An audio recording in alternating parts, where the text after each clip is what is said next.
नमस्कार, खबर हरियाणा में आप सभी का स्वागत है। मैं हूं आपके साथ प्रज्ञा मिश्रा। बुलेटिन की शुरुआत करेंगे बड़ी और अहम खबर के साथ। तो सबसे पहले बात कर लेते हैं चंडीगढ़ में मुख्यमंत्री नायब सिंह सैनी ने पेपर लीक मामलों को लेकर सख्त रुख अपनाया है। उन्होंने कहा कि केंद्र सरकार युवाओं के भविष्य से जुड़े इस मुद्दे पर गंभीरता से कदम उठा रही है। सीएम सैनी ने भरोसा दिलाया कि युवाओं के हितों को नुकसान पहुंचाने वाले किसी भी व्यक्ति को बख्शा नहीं जाएगा। उन्होंने कहा कि भर्ती प्रक्रिया में पारदर्शिता बनाए रखना सरकार की प्राथमिकता है। पेपर लीक जैसी घटनाओं पर रोक लगाने के लिए कड़े नियम और प्रभावी कार्रवाई की जा रही है। सरकार का उद्देश्य है कि युवाओं को निष्पक्ष अवसर उपलब्ध कराना है। जैसे कि देश भर के अंदर चर्चाएं चल रही हैं कि केंद्र सरकार सार्वजनिक परीक्षाओं में पेपर लीक और नकल की जैसे अपराधों पर और अधिक प्रभावी एवं कठोर कानूनी व्यवस्था लाने जा रही है। यह करोड़ों युवाओं की मेहनत और उनके भविष्य की रक्षा की दिशा में एक बड़ा कदम है। देश के यशस्वी प्रधानमंत्री श्री नरेंद्र मोदी जी का हमेशा से स्पष्ट मत रहा है कि युवाओं की मेहनत और उनके सपनों के साथ खिलवाड़ करने वालों के लिए नए भारत में कोई जगह नहीं है। प्रधानमंत्री जी और को ध्यान में, उनके भविष्य को ध्यान में रखकर निर्णय लेते हैं और युवाओं के हितों को सर्वोच्च प्राथमिकता देने का काम आदरणीय प्रधानमंत्री जी करते हैं। मुझे पूरा विश्वास है उनके नेतृत्व में पेपर लीक माफिया और नकल गिरोह युवाओं का भविष्य लूटने वाले किसी भी व्यक्ति को बख्शा नहीं जाएगा। जो भी युवा की मेहनत पर डाका डालने की कोशिश करेगा उसके खिलाफ पूरी कठोरता से कार्रवाई की जाएगी। पेपर लीक की घटनाएं पहले की सरकारों में भी होती रही हैं, परंतु किसी ने भी पेपर लीक के विरुद्ध कोई कानून नहीं बनाया।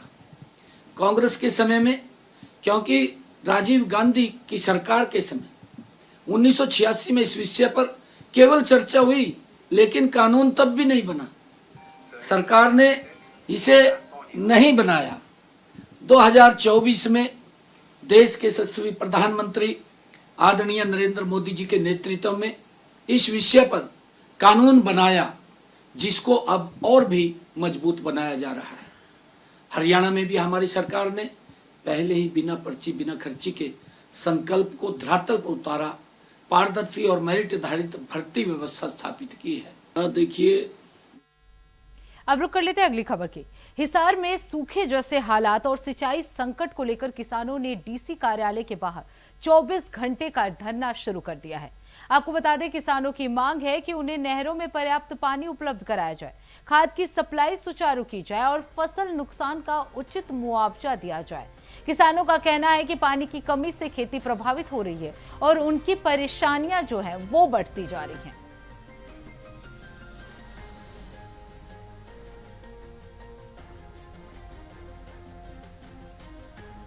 समानता किसान संघर्ष समिति के नेतृत्व में है, जिसमें अन्य संगठन भी शामिल हुए। लगातार नहरों में 2 सप्ताह पानी चले, क्योंकि ये इलाका टैल का इलाका पड़ता है और लगातार भाखड़ा का जो पानी आता था उसमें लगातार पंचर किए जा रहे हैं। 500 क्यूसेक पानी पिछले 15 सालों में कम हुआ है। वो 500 क्यूसेक पानी पीछे से सरकार पूरा करके लेके आए। 15 दिन, जिससे 15 दिन नहरों में पानी चले, इस मांग को लेकर टैलों पर पानी नहीं पहुंच रहा है। बारिश के इस सीजन में जब ये नहरें लबालब करनी चाहिए थी, उस दौर में भी आज टैलों में पानी नहीं है। अब रुक कर लेते हैं अगली खबर की। हरियाणा की पैरा एथलीट शर्मिला धनखड़ ने कॉमनवेल्थ गेम्स 2026 में शानदार प्रदर्शन करते हुए इतिहास रच दिया है। उन्होंने महिलाओं के para shot put F57 event में 9.81 मीटर के सीजन बेस्ट थ्रो के साथ गोल्ड मेडल अपने नाम किया।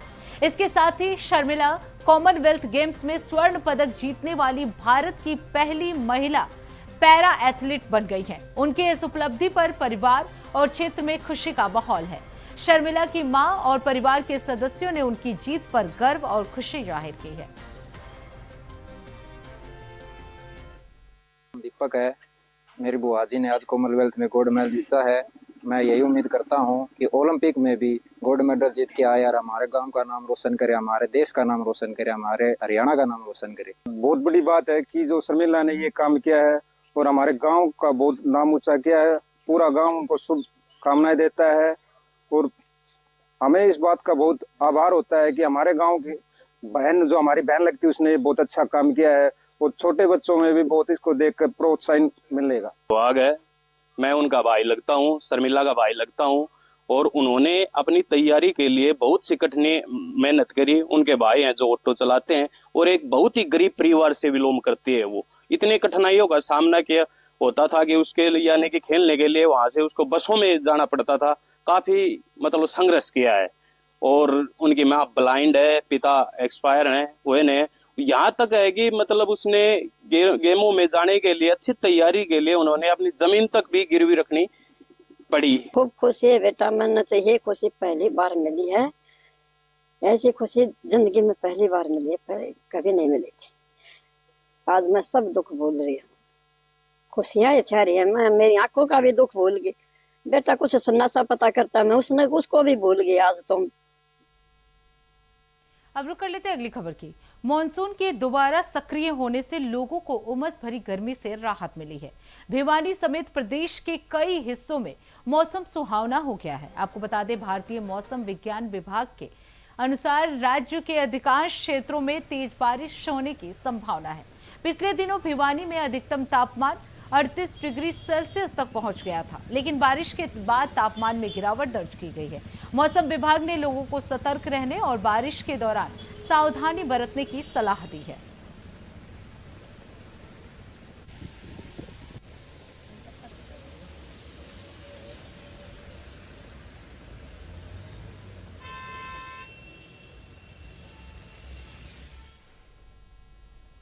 अब रुक कर लेते हैं अगली खबर की। यमुनानगर में कृष्ण कृपा सेवा समिति द्वारा आयोजित गुरु पूर्णिमा कार्यक्रम में महामंडलेश्वर स्वामी ज्ञानानंद जी महाराज ने श्रद्धालुओं को संबोधित किया।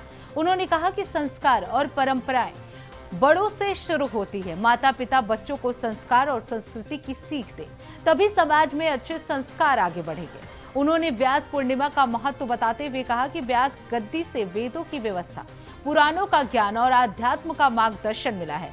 कार्यक्रम में विधायक घनश्याम दास अरोड़ा, बीजेपी जिला अध्यक्ष राजेश सप्रा और सहित कई श्रद्धालुओं ने स्वामी जी से आशीर्वाद लिया।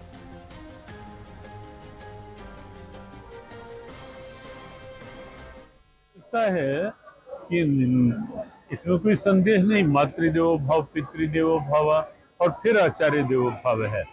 लेकिन आवश्यकता इस बात की है कि आज के समय में माता पिता को भी चाहिए कि वो अपनी परंपराओं का सम्मान बनाए रखेंगे, बच्चों को संस्कार देंगे। अगर ऋषि परंपरा के, तो निश्चित है कि बच्चे माता पिता का भी आदर करेंगे, माता पिता की सुनेंगे।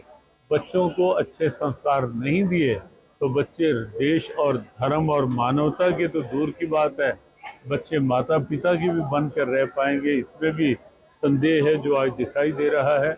इसलिए आओ आज के दिन मिल करके, पहले बड़ों से परंपराएं प्रारंभ होती हैं, पहले घर परिवार में बड़े परंपराओं का सम्मान करें।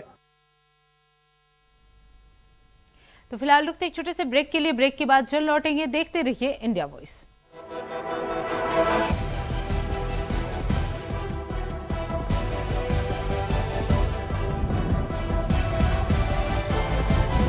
इंडिया वॉइस, आपकी सोच, आपकी आवाज।